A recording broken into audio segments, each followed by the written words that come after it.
La tournée de Jean-Luc Mélenchon en République démocratique du Congo, c'est l'un des principaux sujets d'actualité de cette semaine. Cet acteur politique français mène des entretiens avec des officiels congolais depuis le mardi dernier, date à laquelle il est arrivé à Kinshasa. Mais quels sont les enjeux de son séjour en République démocratique du Congo? D'après les observateurs, la visite de Jean-Luc Mélenchon en République démocratique du Congo est avant tout stratégique. Cela s'inscrirait dans les cadres de son agenda politique, celui de renforcer sa lutte contre l'ingérence occidentale dans les affaires internes des pays africains.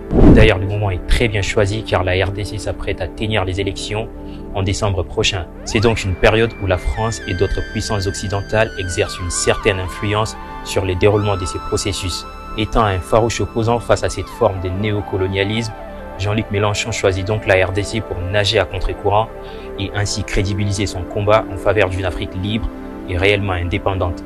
L'autre enjeu de la visite de Jean-Luc Mélenchon à Kinshasa, c'est également la question épineuse de l'agression de la RDC par le Rwanda. Au moment où des combats continuent entre les FARDC et les rebelles visiblement soutenus par Kigali, Jean-Luc Mélenchon et les parlementaires français qui l'accompagnent démarchent dans le but de mener le gouvernement français à condamner fermement les Rwandais pour son rôle dans les conflits armés qui coûtent des milliers de vies dans l'Est de la République démocratique du Congo. Mesdames, Messieurs, j'aurais pu dire chers collègues, puisque j'ai été jusqu'à naguère non seulement parlementaire pendant 30 ans, mais également président de groupe.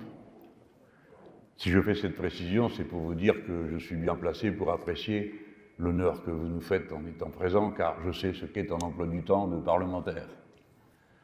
Je vois donc dans votre présence, Madame, Messieurs les présidents de commission, et vous singulièrement, Monsieur le président de la commission des affaires étrangères, Messieurs les présidents de groupe, une marque particulière à laquelle je veux que vous sachiez que nous sommes très sensibles. Nous comprenons que votre présence adresse un message à notre pays, le nôtre, la France, et à ce qu'elle peut représenter, nonobstant la singularité des moments et des épisodes qui parfois peuvent éloigner nos gouvernements ou bien les rapprocher. Quelque chose en définitive reste constant, c'est évidemment le devoir que nous nous sommes donné librement les uns et les autres, de rester amis en toutes circonstances et de maintenir entre nos peuples la compréhension, le dialogue et l'amitié. J'ai donc un plaisir particulier à m'adresser devant vous, pour des raisons que je vais résumer, et de le faire dans notre langue commune, dont vous êtes désormais, du fait des circonstances, de votre nombre, de votre éducation, les principaux dépositaires dans le monde, puisque vous êtes la première nation francophone. Et cette langue que nous avons en commun, c'est à vous que sa dynamique, en quelque sorte, est désormais confiée par ce phénomène que j'ai décrit à la suite d'un de mes compatriotes, le poète Édouard Glissant, comme étant le phénomène de la créolisation, c'est-à-dire du rapprochement de cultures éloignées, produisant soudain et sans préparation, ici, là, du commun, dans des conditions de création imprévues. Le terme créolisation vient des Antilles, où furent déportés des millions d'esclaves qui, pour conserver leurs conditions humaines, vu qu'ils ne venaient pas du même endroit et que ceux qui les esclavagisaient ne parlaient pas la même langue, ont dû créer une langue pour rester dans la communication, donc dans le statut d'être humain. Et lorsque le poète Édouard Glissant a proposé ce mot, j'ai pensé qu'il avait une splendeur particulière pour exprimer ce qui, dorénavant, sera le phénomène marquant de la marche de l'humanité. Que cela nous plaise ou pas, la créolisation est notre destin commun. Elle se constate de mille et une manières.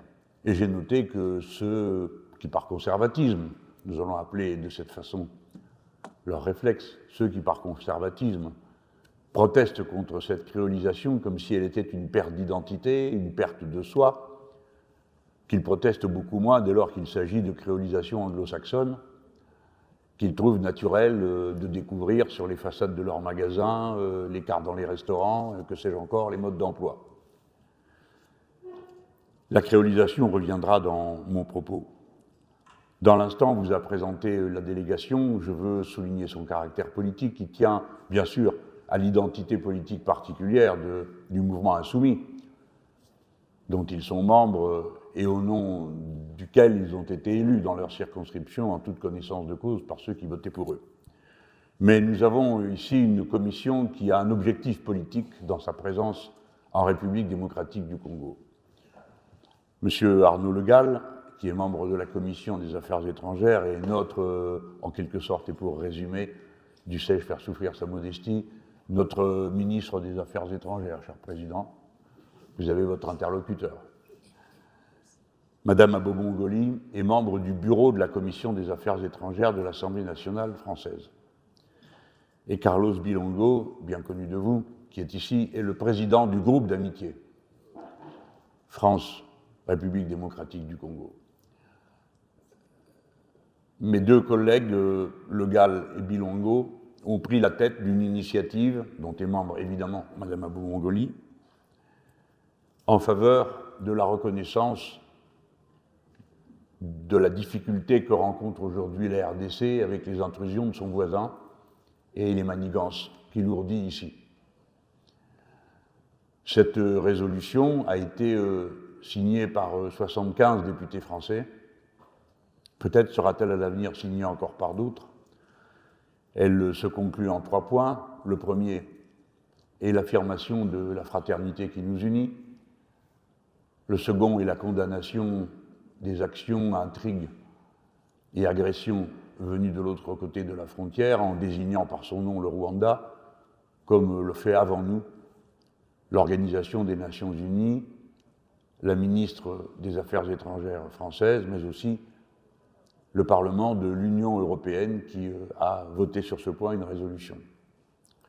Et le second point, après la fraternité et la condamnation de ces actions, c'est évidemment la demande que nous adressons à notre gouvernement, que l'Assemblée nationale française puisse prendre sur la base d'une résolution une position qui dise les choses, nomme, désigne, sans faux semblant et sans faux fuyant.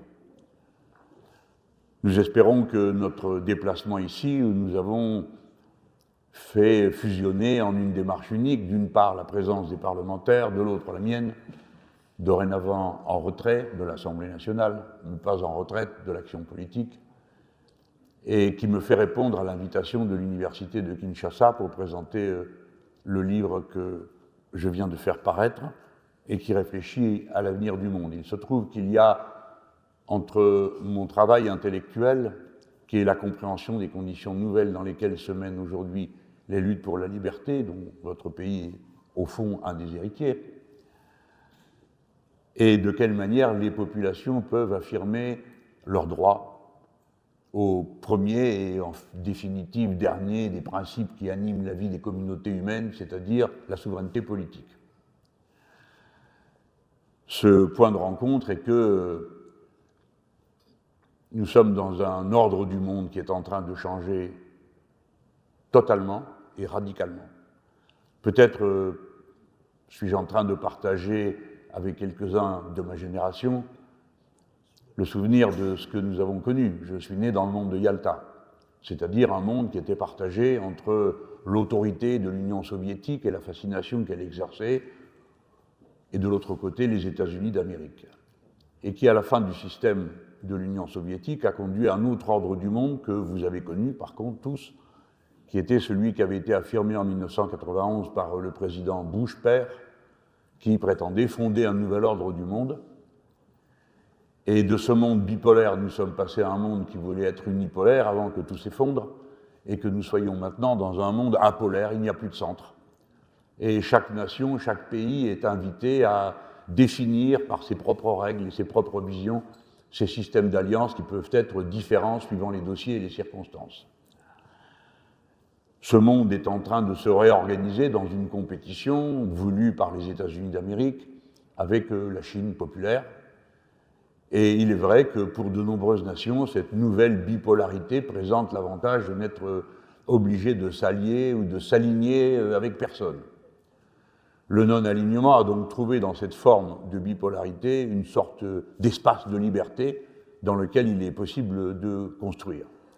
Au demeurant, il y a bien longtemps, les dirigeants de la République du Congo, l'actuelle République démocratique du Congo, s'étaient joints de près aux anciens non-alignés. Je sais donc que je parle à des gens qui sont des connaisseurs et qui comprennent la signification profonde et le rapport entre le non-alignement et la liberté pour les peuples qui n'ont aucune prétention à dominer qui que ce soit et qui se contentent de vouloir vivre heureux et d'assurer le développement et le bonheur de leurs concitoyens. Je voudrais que ce soit le cas de ma patrie, la France. Je suis certain que c'est celui de la vôtre. Mais précisément, le moment a précipité la désorganisation du monde. La bascule est évidente. Non seulement la Chine est en compétition, gagnée par elle, d'être la première puissance productive du monde avant d'être la première puissance financière, ce qui ne saurait tarder, et une nouvelle organisation se dessine autour du Brésil, de la Russie, de la Chine, de l'Inde, de l'Afrique du Sud, donc de votre continent, et des 6 pays qui vont rejoindre ces BRICS au mois de janvier prochain, dans lesquels on va encore trouver des pays que l'on qualifiait d'émergents, mais en tout cas qui sont des puissances, et qui, honnêtement, sont à égale capacité avec le G7 qui jusque-là avait dominé le monde. C'est ce moment-là que nous vivons. Les moments de transition présentent toujours des formes de possibilités, d'opportunités communes. Eh bien, la page se tourne et chacun retrouve une chance de pouvoir prendre sa place en toute liberté, mais aussi de risques. Et les risques, pour finir, se concentrent toujours sur les mêmes questions, quel que soit l'état de l'humanité. Les risques sont sur les frontières. En vain croit-on que la question des frontières est dépassée, quand bien même l'organisation de la production dans le monde et la globalisation numérique ont pu faire croire à une sorte d'état de nature de la communauté mondiale. Ce n'est pas vrai. Les frontières sont les frontières, les nations sont les nations, et si je les nomme, ce n'est pas pour en faire une sorte d'apologie définitive, mais pour indiquer que comme elles existent, c'est à partir de là qu'on doit penser et organiser les relations du futur. De toute façon, nous n'y coupons pas.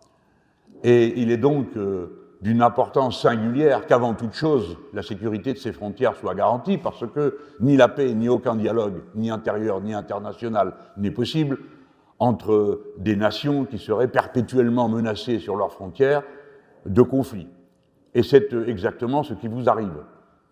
Nation en pleine expansion, je vais en dire un mot, vous avez un voisin très intrusif qui, pour des raisons qui ne me paraissent pas être toutes philanthropiques, s'intéresse de près au territoire dont il est voisin. Et dans cette circonstance, vous êtes à intervalles réguliers, contre votre gré, et en dépit de vos engagements pris et tenus, notamment en matière de cessez-le-feu, confronté à une forme de déloyauté qui n'est jamais improvisée. Nous sommes parfaitement conscients, comme nous l'a encore expliqué tout à l'heure le président de la République, qui nous a fait l'honneur de nous recevoir et de nous informer de ses vues. Nous savons que ce n'est pas par hasard que les incidents meurtriers reprennent, que l'agression reprend, au moment même où vous vous préparez à tenir vos propres élections, comme une démocratie qui vaille que vaille, a surmonté tant de difficultés, 2 guerres sur son territoire, desquelles se sont mêlés à peu près tout le monde, et qui, de sa seule force, de sa seule énergie, de sa seule intelligence, a su surmonter toutes ces difficultés et se présenter à l'heure à laquelle nous parlons sous une forme, comme toutes les nations démocratiques, partagées entre des points de vue différents, mais tout de même assez solidaire et volontaire pour présenter un visage uni, en tout cas uni pour former une communauté nationale, un peuple, contenant toute cette diversité. Et je veux vous dire à ce sujet que, contrairement à d'autres, je tiens à vous exprimer notre admiration pour cette capacité à surmonter les difficultés et à demeurer maître de votre propre destin.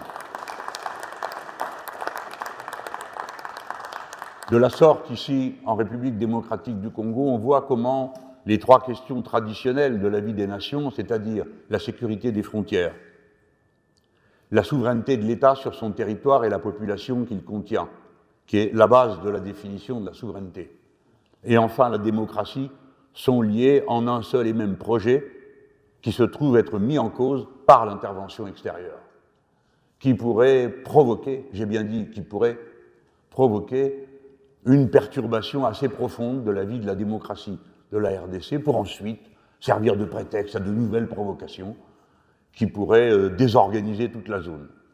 Vous êtes un lieu stratégique par votre nombre, vous êtes un lieu stratégique parce que vous avez 9 voisins, 9 frontières, que vous avez à la fois le contact le plus étroit qui soit avec le centre du pays et l'océan, et donc à partir de là avec tout le rivage, du long de la frontière atlantique, si j'ose dire, avec les Amériques.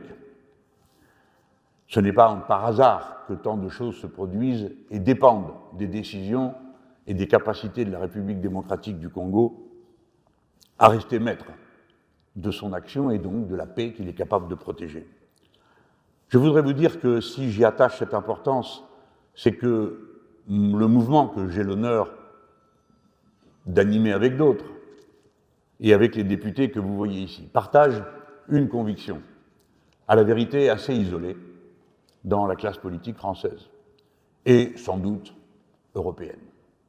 Nous avons la certitude, non pas que l'Afrique, qui a créé l'histoire, personne ne doit l'oublier, puisque tous les êtres humains en proviennent.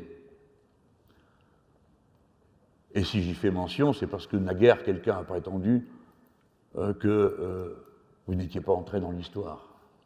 Ce qui, pour n'importe quel intellectuel, est un défi au bon sens. Et d'autres aussi croient, de manière erronée, que l'histoire du continent a commencé au XVe siècle.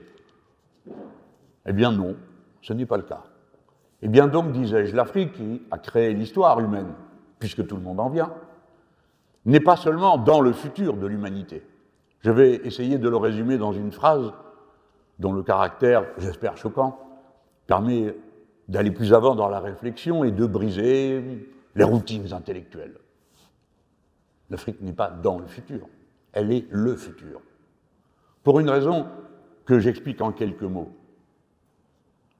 Comment peut-on croire que ce continent que l'on disait vide au XXe siècle, quand les Africains étaient au total 300 millions, sur un territoire si immense et réparti dans tant de nations, comment peut-on croire que ce même continent, contenant 4 milliards 500 millions d'habitants à la fin du siècle, si nous parvenons à la fin du siècle, pourrait être autre chose que le futur lui-même? Une expression familière dit que chaque génération est un peuple nouveau. Oui, mais chaque génération est une humanité nouvelle. Or, la nouvelle génération est africaine. Voilà le cœur de notre conviction. Le XXIe siècle est le siècle de l'émergence africaine, dans sa diversité, dans la complexité des nations qui composent ce continent. Le nombre est le facteur explicatif de l'histoire. Il est la condition de toutes les autres évolutions de l'organisation humaine, inclus, pour ceux qui appartiennent comme moi à l'école du matérialisme historique, inclus la lutte des classes. Pour qu'il y en ait une, il faut d'abord qu'il y ait un certain nombre d'individus, il faut d'abord qu'il y ait eu une accumulation. Tout est lié au nombre et à ses fluctuations. Si donc l'Afrique représente le quart de l'humanité de la fin du siècle, a-t-on compris que pour en arriver là, il faudra d'abord être passé par l'étape dans laquelle nous sommes, où 50% de toute la jeunesse du monde de moins de 18 ans est déjà africaine? Savent-ils que la majorité de nos enfants, à nous êtres humains, sont africains? Dès lors, quiconque veut penser avec sérieux au futur, il faut saisir toutes les opportunités qui nous sont présentées de cette manière. Et pour nous, Français, qui avons tant besoin d'aide, c'est notre devoir de nous avancer dans l'ère d'influence de la langue commune pour tendre la main pour l'entraide dont nous avons besoin. Pas vous avez besoin, nous avons besoin. Parce que tandis que 50% d'entre vous ont moins de 18 ans, tandis que la majorité de votre population est composée de jeunes gens, nous, cette jeunesse, ne représente qu'à peine le quart de notre population. Nous sommes une population vieillissante. Et si les trésors d'intelligence que nous avons déployés au fil des siècles, la culture cumulative que nous avons réunie dans la langue commune, doit prospérer demain, ce sera naturellement et à l'évidence par vous.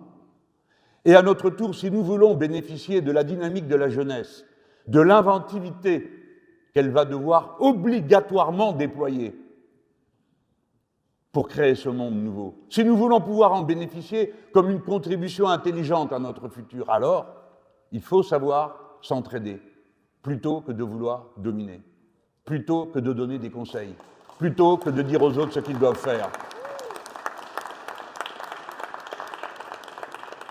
Ma protestation contre l'arrogance, on va mettre des guillemets occidentales, n'est pas l'expression de je ne sais quel repentir que je ne ressens pas. C'est un principe de lucidité qui répond de la manière la plus concrète possible à ce que va être le futur. Dès lors, vous êtes la première nation francophone du monde. Vous êtes la première capitale francophone du monde. Je dis francophone, j'aurais dû dire à chaque fois de la langue commune. Du diable, pourquoi n'avons-nous pas inventé un autre nom pour la nommer?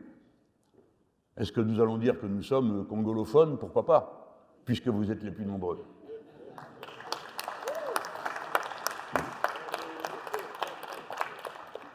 J'ai dit le nombre et sa vertu. J'ai dit la jeunesse et sa vertu. Et vous êtes confrontés à l'un des défis les plus extraordinaires de la civilisation humaine.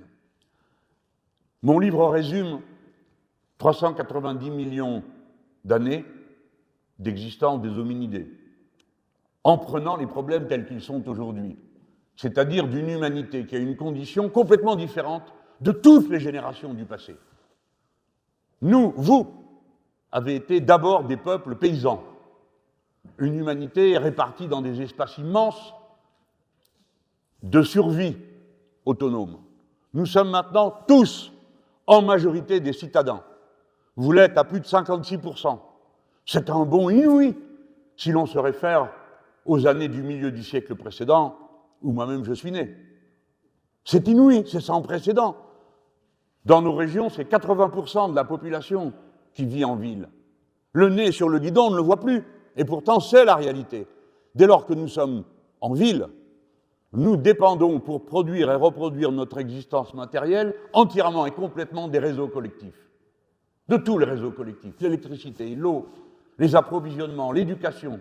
Toute notre vie est faite de réseaux et de notre dépendance à ces réseaux. L'aspiration politique fondamentale de nos concitoyens porte sur le contrôle des réseaux, leur existence, leur fonctionnement, leur qualité. Et ce rapport au réseau est toujours un rapport socialement déterminé par qui possède le réseau, qui peut y accéder et qui n'y accède pas. Je dis tout cela que vous savez comme moi, mais vous le savez mieux. Pourquoi? Parce que nous avons mis, allez, un millénaire ou deux à arriver à cette situation. Vous, moins d'un siècle. Et vous êtes confrontés à un doublement de la population de votre capitale tous les 5 ans. Personne n'a jamais affronté dans toute l'histoire un défi de cette nature. Personne, jamais, nulle part. Et c'est pourquoi je disais, la jeune génération, qu'elle le veuille ou pas, devra inventer la réponse au défi qui se trouve là. Celui de la construction de la ville, de l'extension des réseaux, et donc des moyens de les approvisionner. Et la jeune génération sait mieux que nous tous qu'un mode de production est définitivement condamné s'il doit continuer comme c'est le cas aujourd'hui. Non pour des raisons idéologiques, ce n'est plus le sujet. Le sujet est que le productivisme nous condamne tous à mort. Et vous êtes un pays fabuleusement riche. Et si les uns et les autres cessent de se mêler de vouloir prendre votre part, de toute façon, vous serez confrontés à des décisions politiques d'un niveau inouï. Que faire de tout cela? Comment s'y prendre? L'extraire ou pas? Dans quelle proportion? Ce sont des questions qui se posent maintenant, mais que vous n'avez pas le choix de vous poser ou pas. Vous êtes obligés d'y répondre. Et vous allez y répondre pour nous tous. Parce que ce que vous ferez, selon ce que vous ferez, l'humanité sera ou ne sera pas. Et on ne peut pas vous demander à vous tout seul de faire les preuves de sobriété, d'économie, de simplicité qu'aucune de nos nations ne se prépare à faire. Puisque au moment où ils font le plus de bruit à propos de la décarbonation de l'industrie, c'est le moment où il n'y a jamais eu autant de projets de pipeline, de gaz et de pétrole. Il y a un double langage constant qui pourrait être considéré comme un folklore traditionnel des dominants occidentaux, mais qui dorénavant est une duperie qui nous menace tous. Parce que si on dit une chose et on en fait une autre sur des sujets aussi importants, l'issue est connue. elle sera terrifiante et elle est commencée. Le changement climatique, ce n'est pas demain, il a lieu. Et il est irréversible. Et il remet en cause toute notre organisation sociale et notre organisation productive. Voilà pourquoi il paraissait si important qu'au moment où des difficultés qu'on est parfaitement capable d'identifier se présentent entre nos deux nations, on rappelle d'abord que la France n'a pas manqué à sa parole à l'égard de la République démocratique du Congo. Et nous sommes tous assez politiques dans notre diversité pour savoir comment ont été maintenus des liens qui continuent à servir nos causes communes. J'ai prononcé le mot qu'il me fallait prononcer à cet instant. La politique qui peut nous rassembler dans le cadre de l'usage de notre langue commune et des solidarités qu'il faut à chaque génération renouveler et dont il faut réviser le contenu, parce que rien n'est jamais acquis en amour, fût-ce entre des personnes ou entre des nations. Il faut sans cesse s'en donner des preuves et les éprouver mutuellement. C'est évidemment par le non-alignement que nous parviendrons à cette attitude. Le non-alignement n'a jamais voulu dire la neutralité. Jamais. Le non-alignement veut dire qu'on se donne le devoir d'apprécier au cas par cas ce qui se passe pour faire prévaloir en toutes circonstances des principes stables et communs. Et donc, dans un monde qui va au désordre, baptisé de grands mots multipolaires et je ne sais quoi, nous autres Européens, nous avons connu le monde multipolaire, nous connaissons ça, c'est la compétition et la destruction mutuelle qui achèvent un processus pareil. Nous avons besoin d'un monde ordonné, avec des règles respectées par tous. Et donc ce monde ordonné doit pouvoir disposer des moyens matériels de faire respecter la loi commune. S'il y a une mission de l'ONU, elle doit être équipée en armes et en matériel pour faire prévaloir les raisons pour lesquelles elle a été envoyée à tel ou tel endroit, et vous savez de quoi je parle. Dans ces conditions, le non-alignement peut sans cesse nous rapprocher, si nous nous réclamons de principes communs. Ce n'est pas la neutralité, et c'est encore moins l'équidistance, comme je l'ai entendu dire une fois. Nous ne sommes pas équidistants entre l'agresseur et l'agressé. Nous ne sommes donc pas équidistants entre le Rwanda et la République démocratique du Congo, car c'est la République démocratique du Congo qui est agressée et envahie. Et à ce fait, nous disons à nos propres collègues, ce que vous trouviez valable pour l'Ukraine et la Russie doit s'appliquer pour la République démocratique du Congo et le Rwanda. Le refus que vous prononcez contre les organisations qui pratiquent des actes de terreur, à tel endroit, vous devez aussi le vouloir ici et le faire respecter avec la même énergie. Quand vous organisez des sanctions contre une nation qui viole la loi internationale, vous devez aussi les organiser pour protéger la pacifique République démocratique du Congo. Je pense, en m'adressant à vous de cette manière, que je vous donne la preuve qu'il existe une France qui est proche, qui est amie, qui est solidaire, qui comprend et se sent comprise. Lorsque, par exemple, vous nous accueillez, nous. Le non-alignement conduit au mot que j'ai prononcé tout à l'heure, les causes communes. Nous avons des causes communes qui peuvent nous rassembler. La forêt est une cause commune. La France, étant présente sur le continent nord-américain, sud-américain, dans la forêt amazonienne, devrait être directement partie prenante de la coalition qui s'est faite sur les forêts, qui réunit votre pays, le Brésil, je ne sais plus qui en Asie, et nous. Nous devrions être ensemble. Vous avez des outils qui sont des outils de premier rang sur le plan technologique, et notamment une université dédiée à cette question. Eh bien, sur ce modèle, qui est évident pour nous tous à cet instant, je voudrais que mon pays vous proposât, le moment venu, et si vous en étiez d'accord, qu'on fasse une organisation du même type à propos de la mer, puisque vous avez un rivage. Puisque les puissances ne se contentent pas de voler le minerai, les puissances volent aussi le vivant par des accords léonins faits avec les pays qui ont une façade maritime, à qui on achète tout ce qui vit dans la mer, qu'on en vide sans se soucier des populations qui en sont limitrophes et qui jusque-là en vivaient, avant de s'indigner contre le fait que les mêmes, réduits à la pauvreté, sont conduits ensuite à l'exil. Et qu'une institution de même type, Ça serait la proposition magique de la langue française, de la langue commune, de la francophonie. Que l'Afrique qui a été privée, et je parle d'abord de l'espace de créolisation singulier qu'est la langue commune, que l'Afrique qui a été spoliée du XIXe siècle par l'esclavage, que l'Afrique qui a été spoliée du XXe siècle par la colonisation, que l'Afrique ne vienne pas être aussi spoliée au XXIe siècle de l'espace, où dorénavant se déploie l'humanité, à l'heure à laquelle nous parlons, 8 expéditions sur la planète Mars, 3 expéditions sur la Lune. Croyez-vous que ce soit pour faire du tourisme?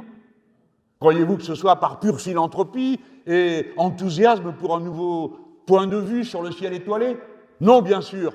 Et les États-Unis d'Amérique ont répondu avant tout le monde à la question que je pose en disant, dorénavant, et contrairement à ce qui avait été dit jusque-là, 1.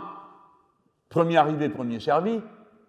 2. Possibilité de protéger militairement ce qui est pris, c'est-à-dire transposant la barbarie de la compétition à l'univers entier, dès lors qu'on serait capable d'y prendre pied.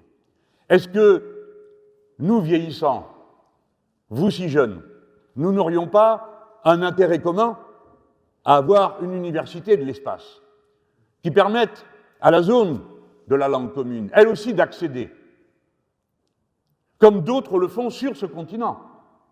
Car oui, le Maroc est capable de fabriquer des satellites. Et qu'on ne vienne pas de dire qu'ils ne sont pas si gros que ça, parce que les satellites du futur sont des satellites de petite taille. Ce sont souvent des constellations, ce qui est un autre problème.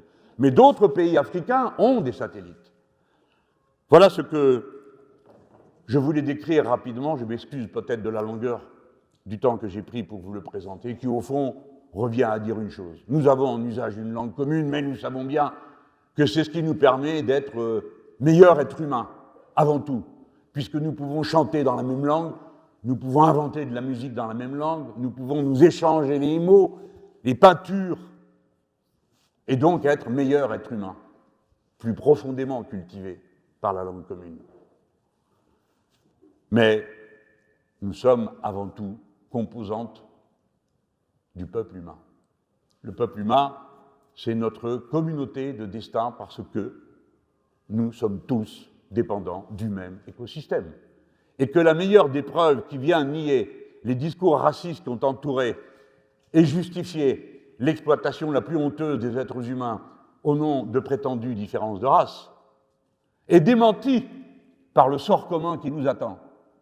Quelle que soit notre religion, quelle que soit notre couleur de peau, quel que soit notre genre, nous sommes également concernés par la qualité de l'air qu'on respire, l'accès à l'eau potable, le fait de pouvoir regarder le ciel. Voilà comment, comme peuple humain, nous sommes appelés à l'altermondialisme. Penser autrement les relations. Non, la domination et la puissance ne sont pas le dernier mot de la relation humaine.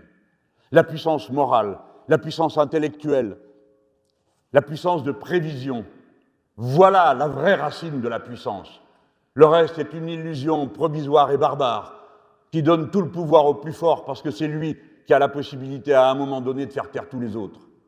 Mais le silence des cimetières n'est pas celui de la création, du développement et des projets que nous pouvons faire pour le monde.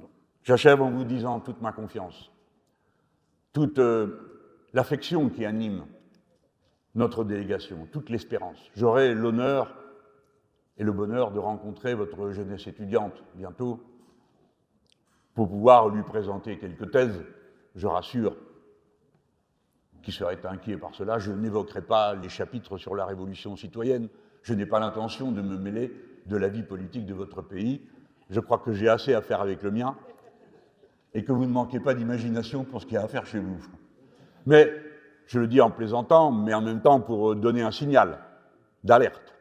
Nos peuples, nos générations veulent contrôler. Les formes de ce contrôle peuvent être très diverses, et nous en discuterons par la force des choses. C'est pourquoi nous sommes des démocraties.